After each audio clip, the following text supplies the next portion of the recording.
Wamba avec j'oublie avec Djembe et puis il y a eu Peter Djembe est présent, oui, tu peux, oui, ok. Il y a eu Peter Kabengele, président avec Djembe. Il y a eu Djembe et Jim, président. Et M. Kalonji et Linda ont servi 2 mandats. Ouais?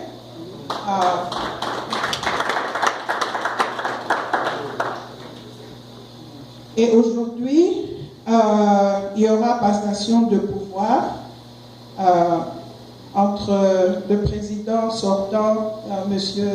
Dr. Pachi, et vice-président Chabola, qui deviendra aujourd'hui président, et son vice-président, c'est M. Fulgence Kagé. Alors, vous voyez qu'il y a eu passation de pouvoir. Nous sommes tous là. Nous ne sommes pas du tout en dispute, jamais de dispute. Donc, c'est une organisation qui fonctionne. Ouais? Donc, je vous remercie.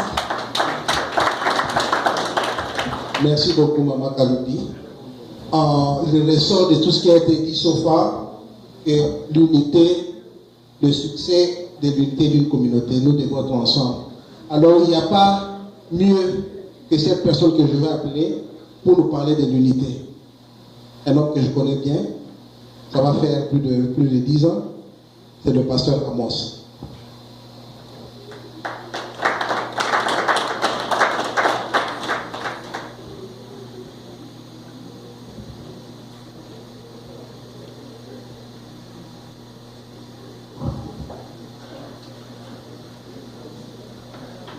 Encouragez-moi avec les applaudissements. C'est bon ça. Il y a un peu plus de 10 ans, j'étais venu aux États-Unis, mais je vivais à Massachusetts. Et on était avec Papa Fulgence et quelques personnes là-bas. À Massachusetts, ça n'allait pas, l'économie commençait à aller down. Et je me suis mis dans l'ordinateur pour chercher où est-ce que je pouvais vivre prochainement pour être à l'aise.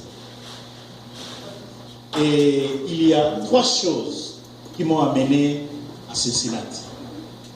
La première, c'est qu'il y avait du travail par ici.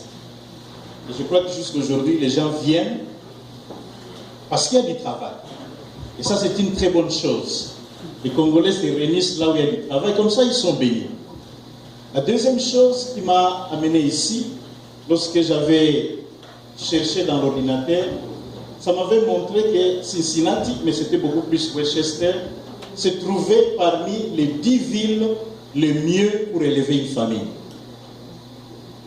Et la troisième raison, c'est qu'en regardant dans l'ordinateur, j'ai vu qu'il y avait une communauté ici à Cincinnati, une communauté congolaise, et qui à l'époque avait fait une marche. Hein, Papa Pachi? Je ne sais même pas c'était sur quoi cette marche-là. Ils sont allés downtown, revendiquer je ne sais pas moi quoi. Et quand j'ai vu ça, je me suis dit, wow, donc cette communauté est sérieuse. J'ai déjà été à Miami, j'ai été à Massachusetts, j'ai été au Texas. Je n'ai pas vu une communauté congolaise organisée comme ça, qui peut même faire une marche. C'est ça qui m'a attiré ici. Alors quand nous sommes venus, la première chose, la communauté nous a reçus. On a bien mangé ce jour-là. J'espère que ça sera le cas aujourd'hui. Parce que comme vous allez le voir, il n'y a pas d'unité sans bouffe. Alors on nous a très bien reçus et nous avons vu cette unité-là.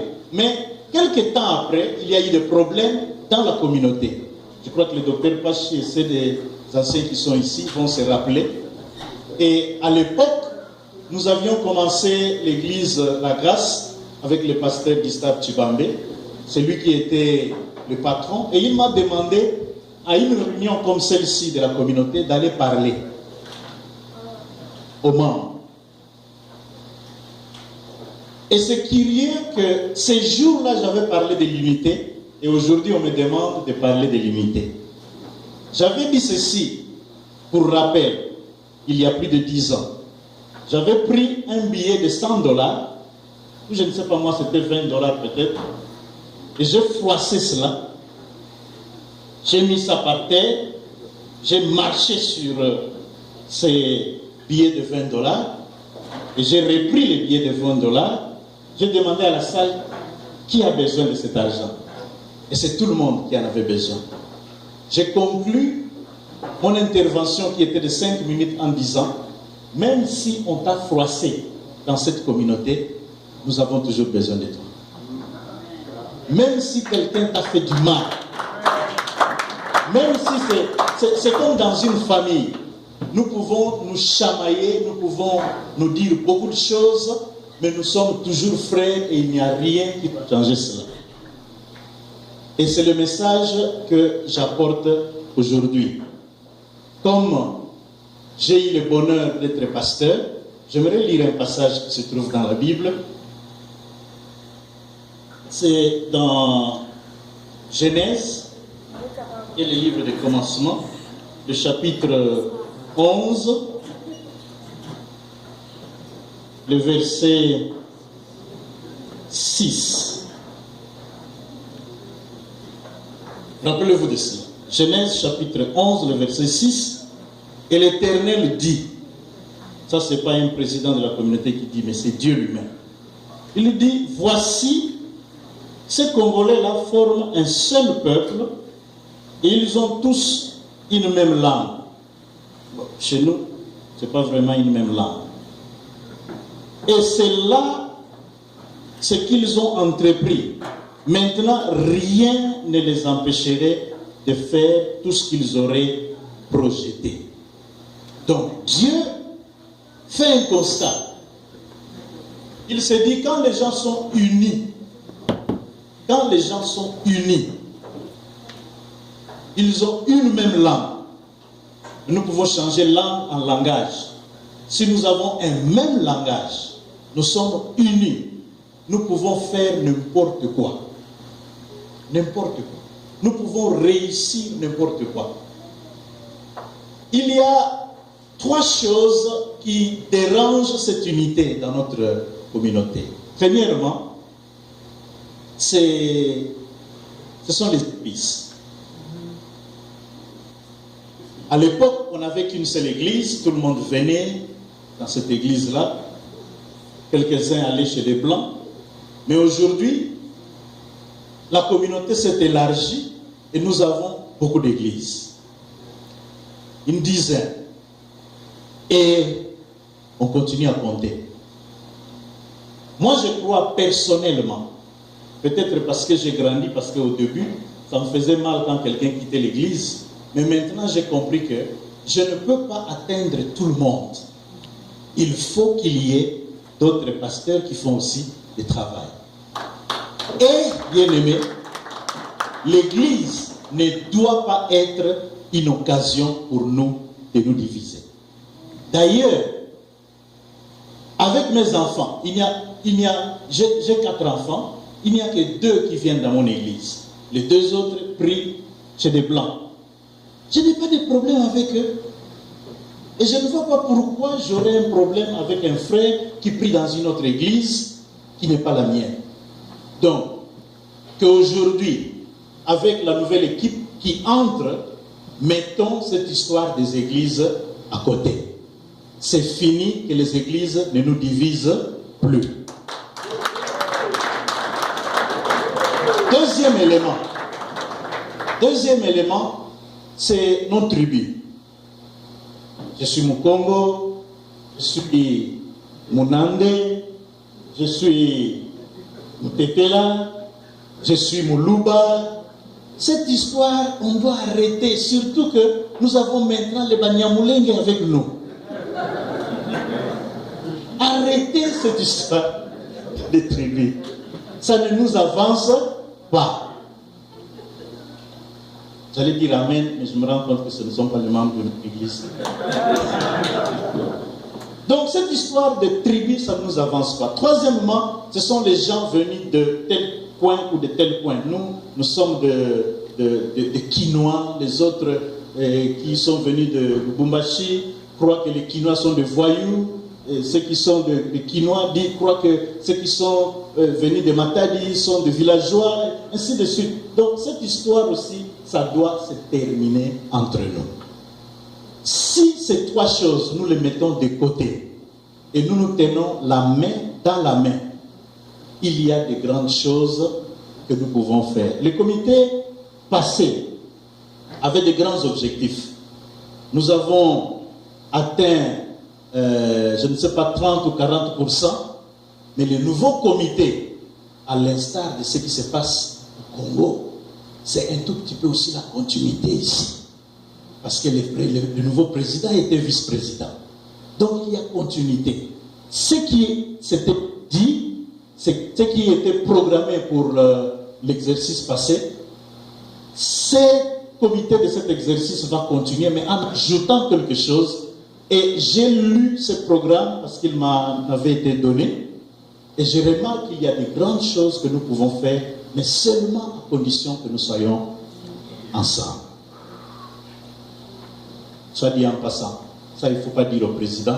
J'ai tout fait pour qu'il fasse de moi le directeur de cabinet parce que j'ai mes vaches que je voulais donner à un mariage.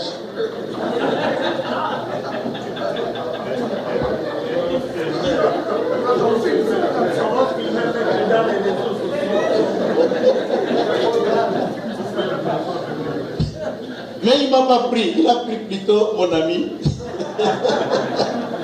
Parce qu'ils s'appellent tous des jobs. Donc, il y a beaucoup de choses que nous gagnons lorsque nous sommes ensemble. La première chose que nous gagnons lorsque nous sommes ensemble, c'est que, je l'ai dit, nous accomplirons de grandes choses ensemble. Deuxièmement, les Congolais n'est pas aussi mauvais qu'on le croit. J'ai eu la grâce de diriger une église où il y a beaucoup de nationalités africaines. Je me suis rendu compte que les autres Africains ont même beaucoup plus de problèmes, beaucoup plus graves que nous. Il y a par exemple au Cameroun, mes excuses mon frère, il y a des anglophones et des francophones. Savez-vous que quelqu'un peut connaître le français, mais s'il est anglophone, il va refuser de parler français. Nous n'avons pas ce problème-là. Nous n'en avons pas. Les problèmes que nous avons, ce sont des tout petits problèmes. Il a dit ceci sur moi, il a fait cela, c'est rien. Parce que quand vous regardez je vais prononcer un très bon mot français, la quintessence de cette histoire-là, vous vous rendez compte qu'il n'y a même rien. C'est comme une fois, vous m'avez donné combien de minutes? C'est presque fini. C'est comme une fois, les problèmes que nous avons parmi nous les Congolais, c'est comme dans un couple.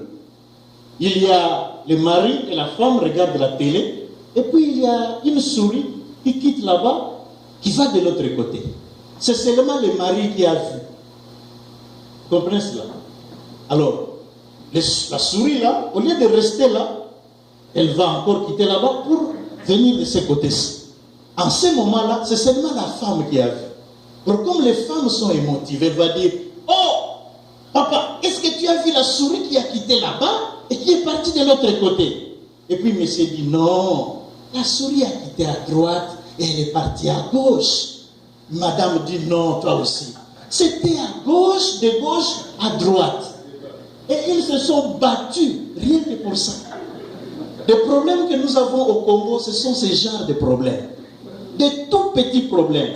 Des gens qui se battent, qui ne se parlent pas. Je ne te parlerai plus, je ne ferai... Mais quand ils viennent chez nous, qu'est-ce qui s'est passé? Et ils racontent, tu te rendras compte qu'il n'y a rien du tout.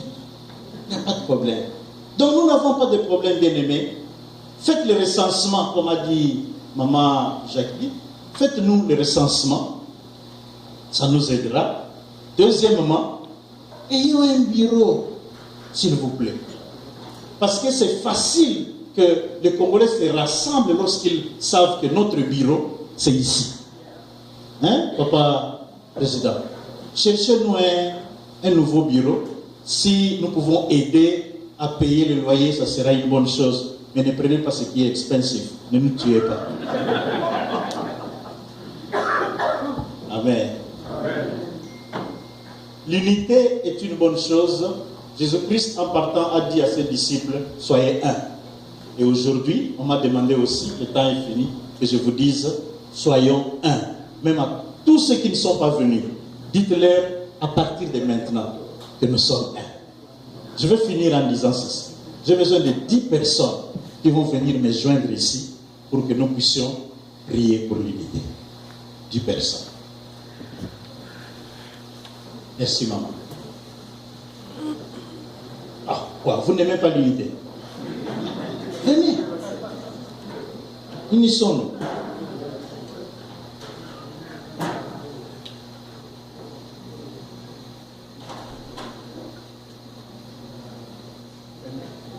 Eh bien, c'est toi que j'attends, non?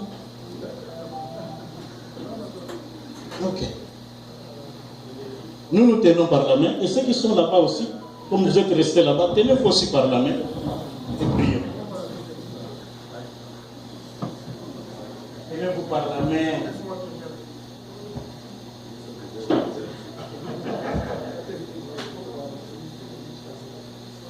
Il y a un pasteur qui un jour prêchait chez les aveugles. À la fin, il a dit, fermons nos yeux pour prier. Et les aveugles lui ont dit, toi ferme, nous, nos yeux sont déjà fermés.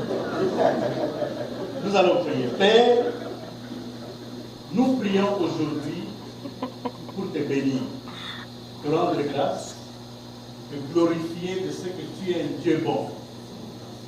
Tu es un avec le Fils et le Saint-Esprit. Et c'est pour cela que tu as accompli de grandes choses dans le ciel et sur la terre. Aujourd'hui, nous prenons cet engagement, Père, nous tenons la main dans la main, d'être un, unis, ayant le même langage, parce que nous avons des objectifs communs et nous voulons accomplir de grandes choses en cette année 2020. Nous prions, Père, que ton esprit nous vienne en aide pour que nous mettions de côté tout ce qui nous divise et que notre Dieu nous regardions à ce qui nous unit, pour que, Père, nous te donnions gloire et que nous puissions nous réjouir de ce que nous avons fait de grandes choses à cause de cette unité. Au nom de Jésus-Christ. Amen. Amen.